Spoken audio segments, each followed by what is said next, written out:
Imagine a farmhouse in rural Tennessee, early 1800s. No electricity, no headlights passing on the road, no phones, no television, no radio, just fields, trees, lantern light, and darkness pressing in from every window. Now, imagine something starts knocking on the walls. Not once, not twice, night after night, scratching, whispering, moving through the house unseen. And then the sounds become voices. And then the voice learns names. Then it starts answering questions. It starts singing hymns. It starts quoting scripture. Then it starts attacking the family. And eventually, according to legend, it says it came from one man, John Bell. Tonight, we leave strange broadcasts, mysterious satellites, and unexplained sounds behind, and we step into one of the most famous hauntings in American folklore. A story of a Tennessee family tormented by something they could hear, something they could feel, but something they could not see. This is the story of the Bell Witch, a ghost story, a family tragedy, a piece of Southern folklore, and maybe one of the strangest legends ever told in the dark. Let's tune in. Somewhere between fact, folklore, and late night speculation, there are stories that refuse to disappear, signals hidden in the noise, legends whispered in the dark, and mysteries that somehow feel stranger the deeper you dig. Welcome to Dead Signal Radio, strange stories from the edge of static. I'm Michael, and tonight we're talking about the Bell Witch, the infamous haunting of the Bell family of Robertson County, Tennessee. This one is different from our first few episodes. Number stations were strange transmissions. The Black Knight satellite was a mystery in orbit. The hum was a sound some people hear and others do not. But the Bell Witch is old school. A farmhouse, a family, a voice in the dark, a haunting that allegedly spoke, scratched, slapped, cursed, sang, argued, and tormented a man until his death. Or at least, that's how the legend goes. Tonight, we're going to look at the story itself, the people involved, the folklore that grew around it, and the skeptical questions that come with any story passed down for more than 200 years. Because with the Bell Witch, the scariest question may not be, what haunted the Bell family? It may be, how much of the story can we ever really know? The Bell Witch story begins in the early 1800s in northern Tennessee. The central family was the Bell family. John Bell, his wife Lucy, and their children. John Bell was a farmer who had moved from North Carolina to Tennessee, settling near what is now Adams in Robertson County. At the time, Middle Tennessee was still frontier country. This was not the Tennessee of highways, subdivisions, gas stations, and cell towers. This was rural land. Hard work, small communities, church life, farms, reputation, family, and isolation. That isolation matters. Because when we imagine a haunting today, we picture someone pulling out a phone, recording audio, securing security cameras, posting a blurry clip online with the title like Ghost Caught on Camera, Not Clickbait. And then everyone in the comments immediately calls it fake, which is fair, because usually it is. But in the early 1800s, if something strange happened in your house at night, you had very few ways to prove it. You had your senses, you had your family, had neighbors, your church, stories, stories carried by word of mouth, stories repeated by firelight, stories that could grow, shift, and harden into legend over time. That is the world the Bell Witch comes from. And according to the traditional account, the trouble began around 1817. At first, it was not a voice. It was something strange seen on the Bell property. One version of the story says John Bell saw an unusual animal in a field, something with the body of a dog and the head of a rabbit, which is already a deeply upsetting combination. I don't know who designed that particular nightmare. But they were having a productive day. Bell allegedly shot at the creature. It vanished. Soon after, strange sounds began around the Bell home: knocking, scratching, gnawing, sounds in the walls, sounds outside, sounds that moved. At first, the family tried to explain it naturally. animals, rats, wind, loose boards, something ordinary. And honestly, that is exactly what most people would do. If you hear scratching in the wall, your first thought probably is not, well, clearly an invisible witch has selected my family for a multi-year campaign of psychological warfare. You think mouse, raccoon, tree branch, bad plumbing, which I don't think in 1817 was a thing, but, normal things. But according to the legend, the sounds did not stop. They got worse. They moved through the house, they seemed intelligent, and eventually, the disturbance became something much harder to dismiss. It began to speak. A voice in a haunted house changes everything.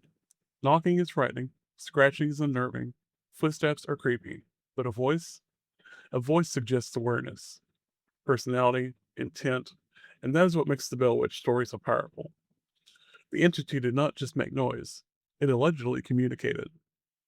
At first, the voice was faint, whispers, muttered words, strange sounds that might have been mistaken for wind or imagination. But over time, according to the legend, the voice grew stronger. It began to speak clearly, it could answer questions, it could repeat conversations, it could sing, it could quote scripture, it could insult people, it could argue, and perhaps most disturbingly, it seemed to know things it should not know. In some versions of the story, the entity could speak in multiple voices. In others, it claimed to be many things: a spirit, a witch, a dead person, a force sent to punish John Bell, and eventually, the name most associated with the haunting became Kate, or more specifically, Kate Batts. Kate Batts was a real person connected to the community, and in one version of the legend, the Bell Witch was said to be her spirit, or somehow connected to her anger toward John Bell. The story often says there had been a dispute between John Bell and Kate Batts, sometimes involving land or a business matter.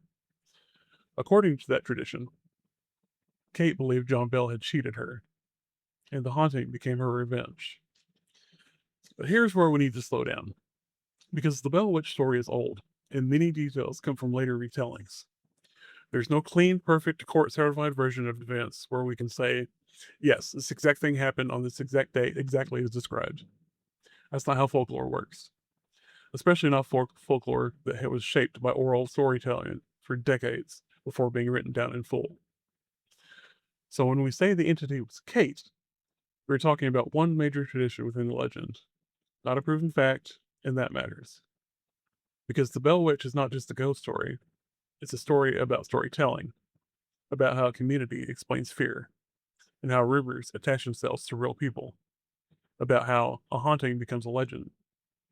Still, within the legend, the voice of the Bell Witch is unforgettable, because it was not always vague and ghostly. Sometimes it was almost social.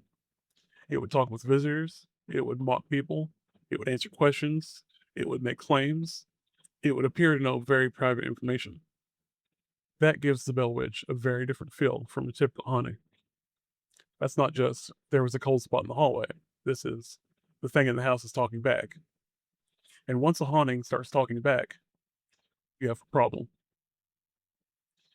One of the central figures in the story is John Bell's daughter, Betsy. Betsy Bell was young when the haunting began, and according to the legend, she became one of the entity's main targets. The spirit allegedly pulled her hair, slapped her, pinched her, threw things, tormented her while she was trying to sleep. And if you strip away the folklore for a moment, that part of the story is genuinely grim. Because whether you read The Bell Witch as a supernatural event, a family crisis, a local legend, or something else entirely, the story repeatedly centers on a young girl being terrorized in her own home. That's not just spooky, that's disturbing. Betsy was also involved in one of the major plotlines of the legend, her relationship with Joshua Gardner. The Bell Witch allegedly opposed Betsy's engagement or romantic connection to Gardner. According to the story, the entity harassed Betsy and pressured her until she eventually ended the relationship. That part of the legend is fascinating because it feels almost too specific. A ghost that knocks on walls is one thing. A ghost that involves itself in a teenage girl's love life is something else entirely. That's not just a haunting, that's supernatural meddling. And like many details in the Bell Witch story, it raises questions. Was this part of the original experience? Was it family drama preserved as a ghost story? Was it a way for the community to explain why her relationship ended? Was Bessie under pressure from her family, her church, or local exploitations? Or was there truly something in that house targeting her? We cannot know for sure. But Bessie's role gives the story emotional weight, because she is not just a witness, she's a victim within the legend. And the haunting becomes not only about fear, but control. Something unseen trying to influence the life of a living person. That idea is deeply unsettling, because a ghost that simply appears is one thing, but a ghost that interferes with your choices is another. While Bessie was allegedly tormented, the legend makes it clear that the entity's main hatred was reserved for John Bell. The Bell Witch did not simply haunt the house, it seemed to despise him.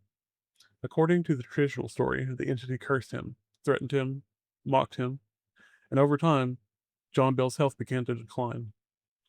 He reportedly suffered from strange symptoms: trouble speaking, swelling, weakness, episodes that made the family fear something was seriously wrong. The witch, according to legend, claimed responsibility. It is said that it intended to kill him.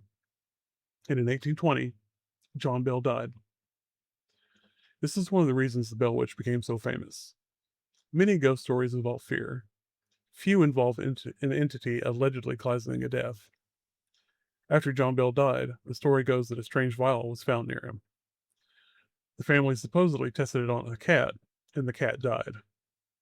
The Bell Witch then allegedly claimed that it had given John Bell the substance. That detail is one of the darkest parts of the legend. It turns the haunting into something more like a murder. It's not just a spirit making noise, not just a presence in the house, but an entity with intent. An entity that wanted a man dead. Now, as always, we have to be careful. We don't have modern medical records that let us diagnose John Bell.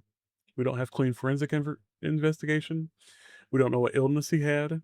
We don't know what the vial really was, if the story happened as told at all. What we have is a legend, and legends often turn ordinary tragedy into meaningful drama. A man dies after years of strange events, and the story gives that death a supernatural explanation. That does not mean the legend is false in every detail, but it does mean we should treat the dramatic pieces carefully. Still, from a storytelling standpoint, John Bell's death is the center of the Bell Witch legend. The entity said it came for him, and according to the story, it got him. No famous American ghost story is complete without at least one larger-than-life historical figure wandering into it. In the Bell Witch legend, that figure is Andrew Jackson. According to popular versions of the story, Andrew Jackson, future President of the United States, heard about the haunting and decided to visit the Bell Farm with a group of men. Now, this is one of those details that makes the legend feel bigger, because suddenly the story is not just local, it touches national history.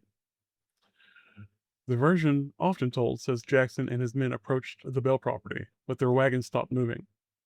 The horses couldn't pull it forward, no matter what they tried, the wagon would not budge. Then a voice suddenly spoke. The Bell Witch. The entity allegedly said something like, "All right, General, let the wagon move on." And after that, the wagon moved again. Later, one of Jackson's men supposedly bragged that he was a witch tamer or had some special ability to deal with spirit. Bad idea. In the story, the entity attacked or humiliated him, and Jackson's group did not stay as long as planned. Some versions claim Jackson said he would rather fight the British at New Orleans than deal with the Bell Witch. That's a great line. Possibly too great. And that is exactly why we need to be skeptical. The Andrew Jackson story is famous, but it's difficult to verify historically. It may be later folklore attaching a famous name to an already powerful local legend. That happens all the time. When a story becomes famous, important figures get pulled into its orbit. It makes the story feel more real, more important, more official. But whether Andrew Jackson actually visited the Bell Farm in the way the legend describes is not something we can state with total confidence. So why include it? Because folklore matters. Even when the detail is uncertain, it can tell us how people understood the legend. The Andrew Jackson story shows that the Bell Witch was not imagined as a small, private disturbance. It was imagined as something powerful enough to embarrass soldiers, stop wagons, and scare men who were not easily scared. That is part of why the story endured. The Bell Witch was not just a ghost, it was a force. So, what was the Bell Witch supposed to be? That depends on which version of the story you read. Some call it a ghost, some call it a witch, some call it a demon, some call it a poltergeist, some call it a spirit, some suggest it was connected to Kate Bats, some say it was something else entirely. And that variety is one of the most interesting parts of the legend, because the Bell Witch does not behave like one clean category. If it's a ghost, why does it have such range? If it's a witch, why does it act like a disembodied spirit? If it's a demon, why does it sometimes behave almost casually, joking and conversing? If it's a poltergeist, why does it speak with such personality and apparent intent? The Bell Witch is strange because it does not fit neatly. It is part haunting, part curse, part family legend, part community scandal, part morality tale, part unexplained phenomenon. That messy identity may be why it lasted. A simple ghost story can be explained away. A single apparition can fade. But a talking entity with grudges, opinions, songs, violence, and a death attached to it, that's harder to forget. The Bell Witch feels less like a ghost and more like a character. A cruel character, a mocking character, a character with motives. And that makes the legend feel alive. Even now, more than 2 centuries later, people still talk about it as if the voice might speak again. Now let's take a step back, because as creepy as the Bell Witch story is, there are serious reasons to be cautious. First, much of the story was preserved through oral tradition before being written down in detail. That means the story had time to change. People misremember, people exaggerate, people combine versions, people add details. A frightening family story becomes a local legend. A local legend becomes a regional legend. A regional legend becomes part of American folklore. By the time it reaches us, the story may contain truth, rumor, invention, and performance all mixed together. Second, the main detailed written accounts came later. That does not make them worthless, but it does mean we're not dealing with a modern investigation. We don't have audio recordings, we don't have video, we don't have controlled experiments, we don't have police reports documenting an invisible entity slapping people in the kitchen, which, to be fair, would be a very interesting police report. Third, the Bell Witch story may reflect real tensions in the community: land disputes, family conflict, religious anxiety, social pressure, illness, death, a young woman's relationship, a respected man's reputation. All of those ingredients can create powerful stories. And sometimes the supernatural becomes a way to talk about things people cannot talk about directly. Fourth, some parts of the story sound like classic poltergeist folklore: knocking, scratching, thrown objects, physical attacks, strange voices, focus on a young person in the household. These patterns appear in many haunting stories because different cultures. That does not automatically make them false, but it does suggest the Bell Witch fits into a larger tradition of paranormal storytelling. And fifth, there may have been hoaxing. That possibility has to be on the table. A voice in the dark could be faked, knocks could be staged, physical effects could be exaggerated, a frightened family could misinterpret ordinary events, visitors could spread stories because the story was exciting. None of that is as dramatic as a witch tormenting a Tennessee farm, but it is plausible. So, from a skeptical perspective, the Bell Witch is not a proven haunting. It's a famous legend built around claims that are difficult or impossible to verify today. But that does not make it unimportant, because sometimes the point of a ghost story is not whether every event happened exactly as told. Sometimes the point is why the story survived. And the Bell Witch survived because it touches something deep: fear of the unseen, fear of being watched, fear of being punished, fear of a voice in your own home that knows your name. The Bell Witch story works because it's simple at its core. A family's alone, something enters their home, they can't stop it. That's primal. You don't need complicated lore, you don't need a secret government project, you don't need ancient aliens. You don't need a cursed mirror purchased from an estate sale by a guy named Dale who definitely should have known better. You just need a house, a family, a sound in the dark. That's enough. The Bell Witch also works because it escalates. It starts with strange animals, then noises, whispers, voices, then attacks, then obsession with Bessie, hatred for John Bell. and then death. That structure feels almost cinematic, and because the story is old, it carries the weight of age. Modern ghost stories often have to fight for credibility because we live in a world full of cameras and hoaxes. But old ghost stories feel different. They come from a world where darkness was darker, where nights were quieter, where communities were smaller, where stories could become part of the land itself. That is what happened with the Bell Witch. The story became tied to Adams, Tennessee, to the Bell family, to the cave, to the farm, to local identity. And once a legend becomes attached to a place, it becomes harder to separate the story from the soil. And maybe that's why people still visit. Not necessarily because they expect to see the Bell Witch, but because they want to stand near the place where the story lives. There's something human about that. We like haunted places because they make stories physical. You can read about a legend, but visiting the place makes it feel closer. The air feels different, the shadows mean more. Every creak becomes a possibility. And even if you do not believe, part of you listens. So, what do I think? I think The Bell Witch is one of the great American ghost stories. Do I think every detail happened exactly as the legend says? No, I don't. I think the story has almost certainly changed over time. I think details were added. I think dramatic moments were sharpened. I think uncertain events became confident claims. I think folklore did what folklore does. It grew teeth. But do I think the story is meaningless? Not at all.